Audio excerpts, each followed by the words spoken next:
Okay, so I honestly never thought I'd be that person posting about family drama, but here we are. I need opinions because my life has basically turned into a soap opera, and I'm the villain, at least according to my sister, Ashley. Ashley is my older sister. She's the golden child, the one my parents adore, and the one who can do no wrong. She's also engaged to Daniel, who, up until about a week ago, I thought was just another guy I'd have to smile politely at during family gatherings. But now? Now the wedding is completely off, and my entire family is blaming me. Why? Because Daniel refused to marry Ashley after she excluded me from the wedding. And the reason she excluded me? Because she's convinced Daniel has feelings for me. Yeah, I wish I was joking.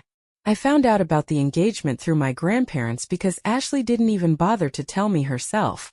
Then, when she finally did acknowledge it, it was just to let me know I wasn't invited to the wedding. According to her, it would be inappropriate for me to be there since Daniel was supposedly in love with me. Which, by the way, is absolutely insane. I've never done anything to make her think that, and Daniel has never been anything but polite to me. But somehow, in Ashley's mind, my existence is a threat to her marriage. I was honestly fine with not going. My family and I aren't exactly close anyway. But then, Daniel found out about the exclusion, and let's just say things escalated fast.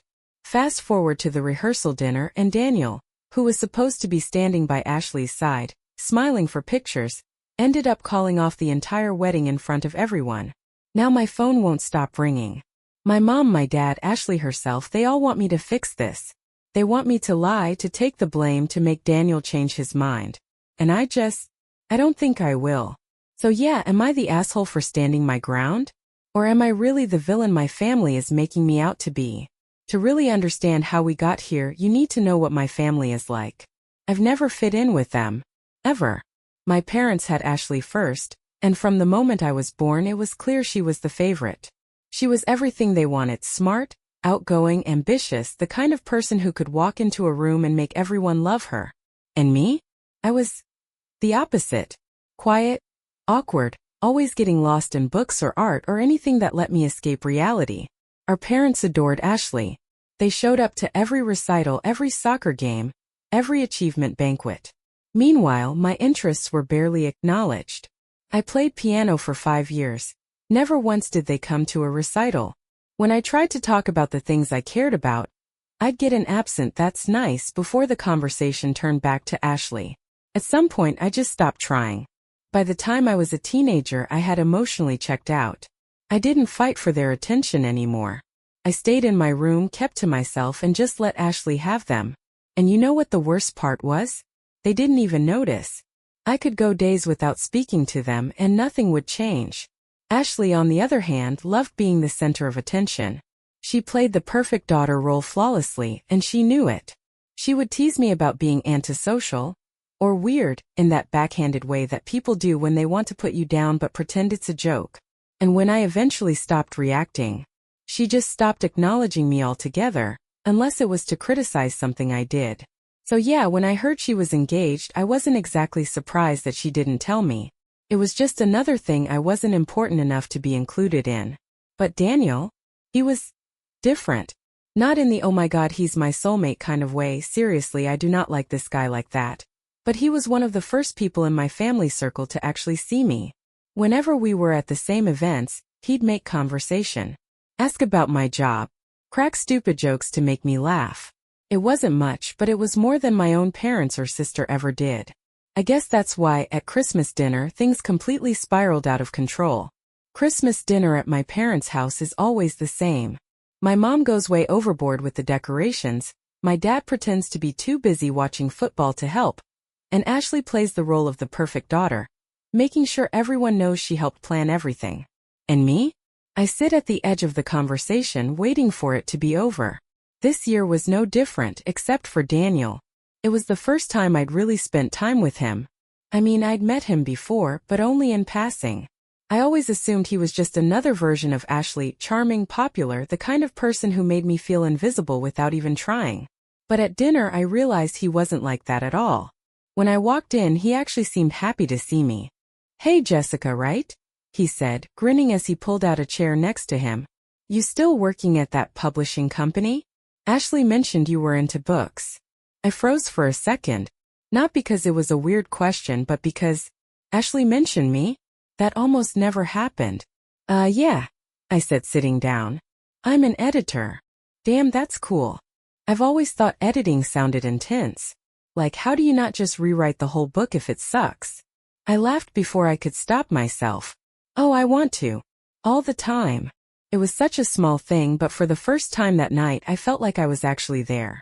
Not just a shadow in the background of my family's perfect holiday.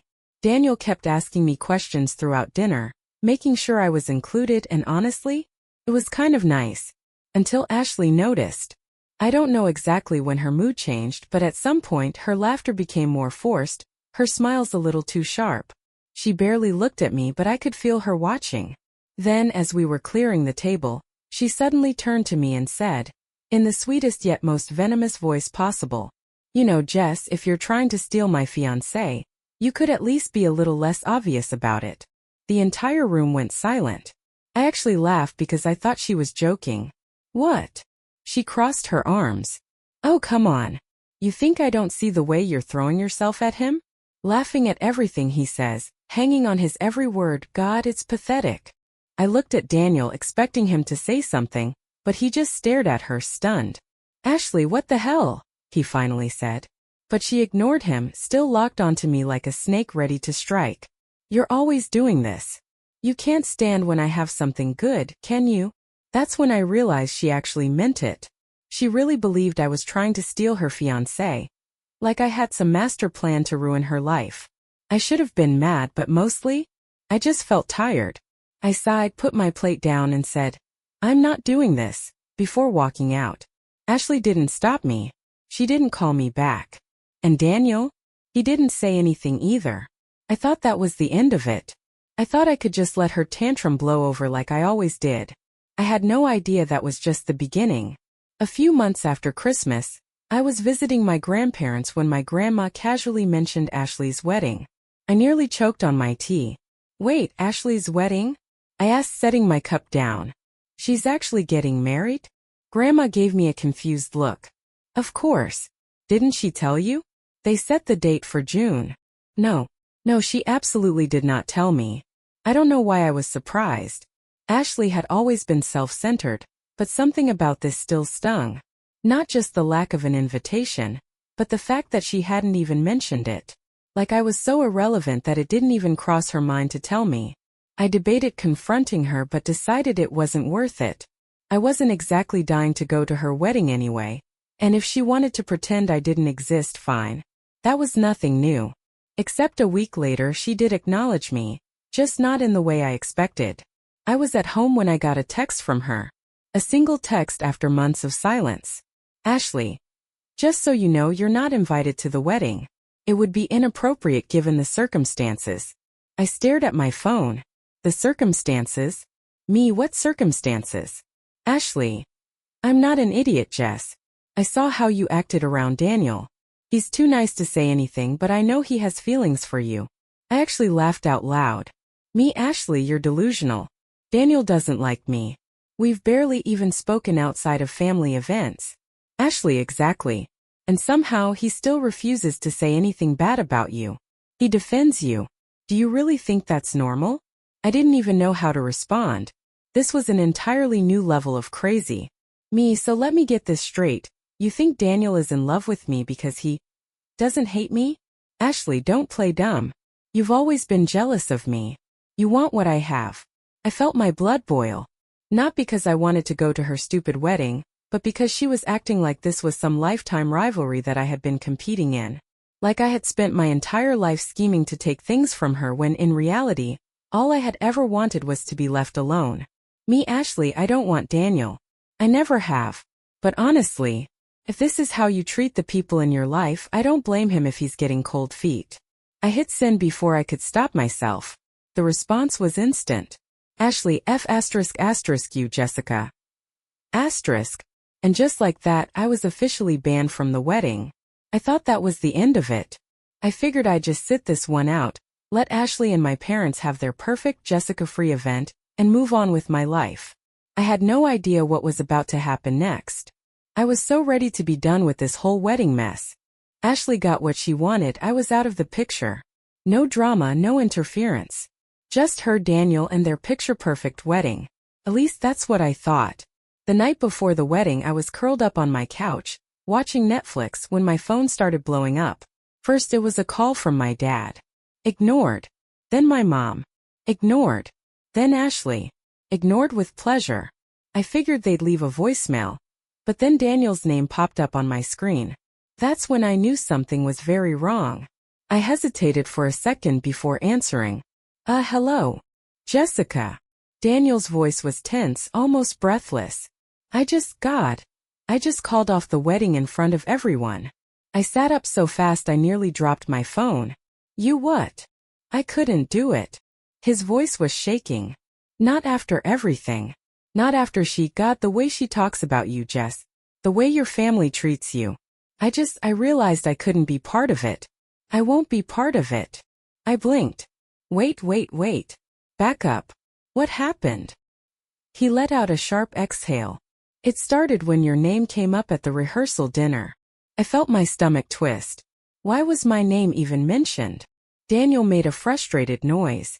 Because your parents decided to give a speech about family unity, and how tonight is about celebrating love, and the people who matter most. I actually snorted. That was rich coming from them. Daniel continued, so I asked, does that include Jessica? Silence. Then, according to Daniel, Ashley rolled her eyes and went, can we not talk about my irrelevant little sister tonight? And that was apparently Daniel's breaking point. I just lost it, he admitted. I told her I was sick of how she talks about you. How she, and your whole family, treats you like you don't matter. And if that's how she treats her own sister, what does that say about the kind of person she is? I covered my mouth with my hand. Oh my God. Then her dad told me to drop it because it was family business, and I said, exactly. And I don't want to marry into a family that treats people like this. Boom. Mic drop. Daniel had just publicly annihilated my entire family in front of all their friends and relatives. So yeah, he finished, voice raw. I called off the wedding. In front of everyone. I was speechless. I knew Ashley was toxic. I knew my family was a mess. But I never expected someone to actually stand up for me, let alone in such a huge public way. Before I could even process what to say, another call started coming through. My mom again. Then my dad. Then Ashley. I groaned. Well, congrats, Daniel. You just set off a nuclear war. He let out a bitter laugh. Yeah. And I don't regret it. Neither did I. About an hour after Daniel's call, I was getting ready for bed when my phone rang again. This time it was Ashley. I considered ignoring it. I wanted to ignore it, but something in me was curious. This was the same sister who had spent years acting like I was invisible. Now she was calling me like her life depended on it. I sighed and answered. What? At first, all I heard was frantic breathing. Then, in the most pathetic voice I'd ever heard from her, she whispered, Jessica, please. You have to fix this. I actually laughed. Fix what, Ashley? The wedding you uninvited me to. Her voice cracked. Daniel won't even speak to me. He won't return my calls. He won't open the door. I don't know what to do. I flopped onto my bed, enjoying this way more than I should. Well, maybe don't treat your sister like garbage next time. Just a thought. Jessica, please. She was full on sobbing now. I need you to talk to him. Tell him this is all a misunderstanding. Tell him you chose not to come to the wedding. I sat up. Wait, what? She sniffled. If you tell him you didn't want to be there, then it won't look like I. Oh my God. I cut her off, realization hitting me. You don't want me to fix anything. You just want to save face. Silence. Ashley, you banned me from your wedding. You made up some delusional story about Daniel wanting me. And now that it's backfired, you expect me to lie for you. I let out a sharp, humorless laugh. Yeah. Not happening. She let out a choke sob. But Jess, please. Mom and Dad are so mad. People are talking. Everyone's humiliating me. For years I had been the outsider in my own family. The one who was ignored, dismissed, overlooked. And now for the first time ever, Ashley was feeling what that was like. And she deserved it. Not my problem, I said, my voice cold. Her breathing hitched. Jess, I know I haven't always been the best sister. I scoffed. Understatement of the century. But you're still my sister.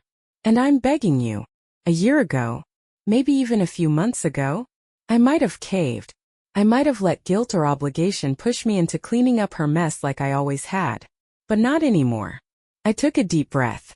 Ashley, I think this is the part where I finally say, I smiled. Go F*** yourself. And then I hung up. The calls kept coming.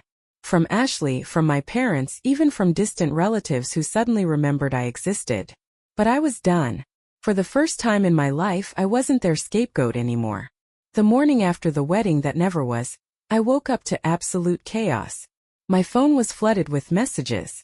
Missed calls from my parents, texts from my aunts and uncles, even a few Facebook notifications where some distant relatives were vaguely posting about family betrayal, and ungrateful little b*** yes who ruin everything.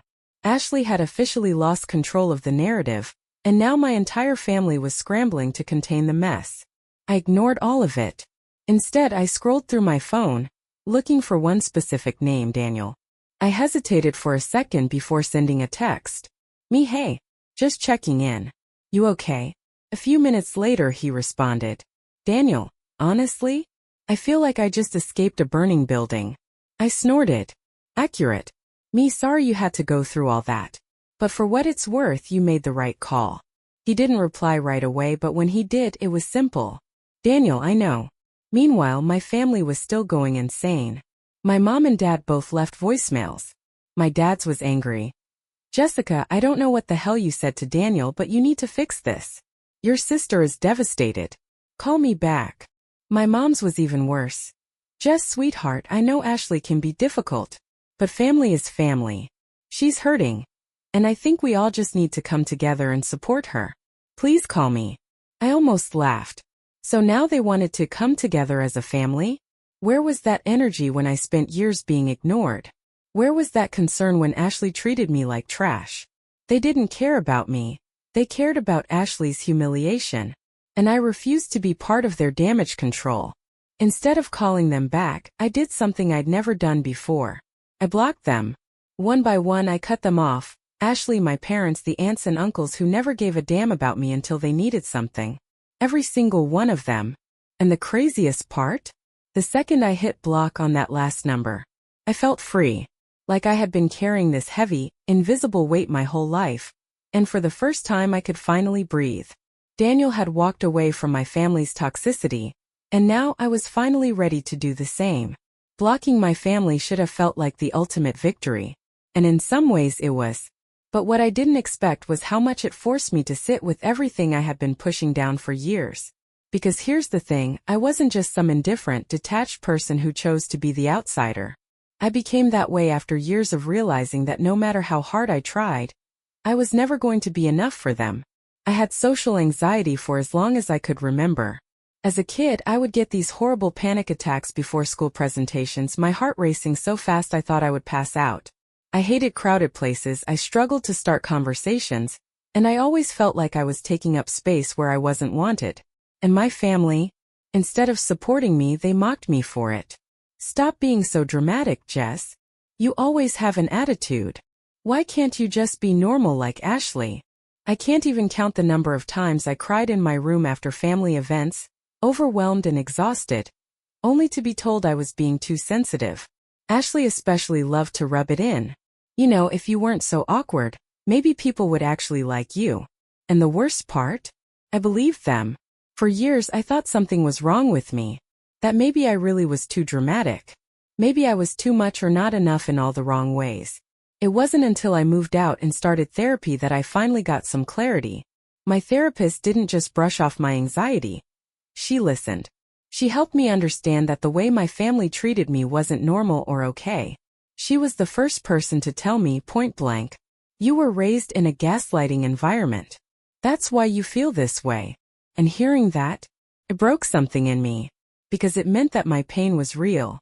That I wasn't just imagining it or being overdramatic. Now with Ashley's wedding fallout, All those old wounds were ripped open again.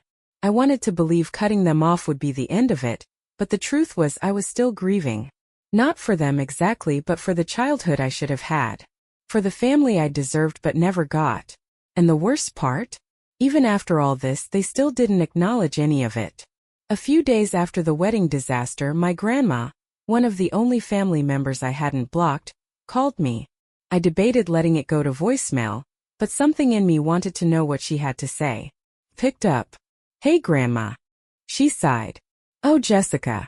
What happened between you and Ashley?" I nearly laughed.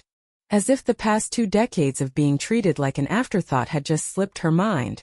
"I think you already know," I said flatly. She made a tisk sound. "I just don't understand why you and your sister can't get along. You were such a sweet child." I bit my tongue. I was a sweet child. And they let Ashley tear me down anyway. "You know," she continued, lowering her voice, "your mother is very upset. She says you won't return her calls." I took a deep breath, steadying myself. "Because I don't want to." Grandma sighed again like I was the problem. "Jessica, dear, you know how Ashley is. She's always been a little emotional. But she's family. At the end of the day, she's your sister. And you should support each other." I closed my eyes. I had heard some version of this my entire life. Ashley's just like that. That's just how she is. Don't take it so personally. I used to believe it. But not anymore. So I said the words I should have said years ago. "If she's my sister, why has she never treated me like one?" Silence. Then quietly Grandma said, "Well, you've never been very easy either, Jessica." And there it was. The same excuse they had always used to justify Ashley's behavior. I felt something inside me snap.